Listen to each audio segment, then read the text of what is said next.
Francis Bacon est un peintre irlandais né le 28 octobre 1909 à Dublin.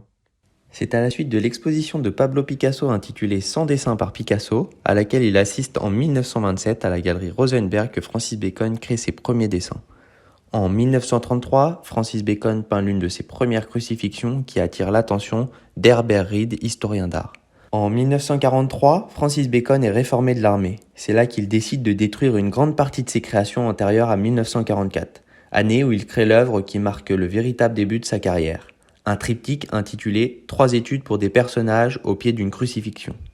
Pour créer cette œuvre, Bacon s'inspire de la crucifixion que Pablo Picasso peint en 1930.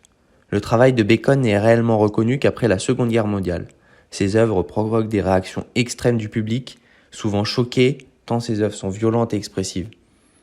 Sa première exposition solo se déroule à Hanover Gallery en 1949. Dans les années 60, Bacon peint plusieurs triptyques emblématiques, dont 3 figures dans une pièce, en 1964.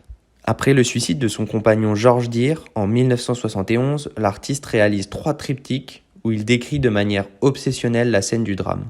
Francis Bacon est également connu pour avoir peint de nombreux autoportraits. Son thème de prédilection est la représentation du corps humain sous la forme de personnages écorchés, agités et déformés.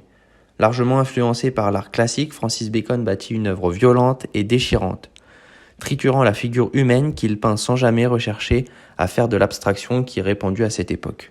Le 28 avril 1992, il décède à Madrid à la suite d'une pneumonie déclenchée par la maladie asthmatique dont il souffre depuis l'enfance. En janvier 2020, une rétrospective est faite sur ses œuvres emblématiques au Centre Pompidou. Dernièrement, un triptyque de Francis Bacon, composé de 3 toiles de petite taille d'environ 35 cm sur 30, s'est vendu 24,3 millions de livres, soit 27,9 millions d'euros, chez la maison d'enchères Sotheby's à Londres.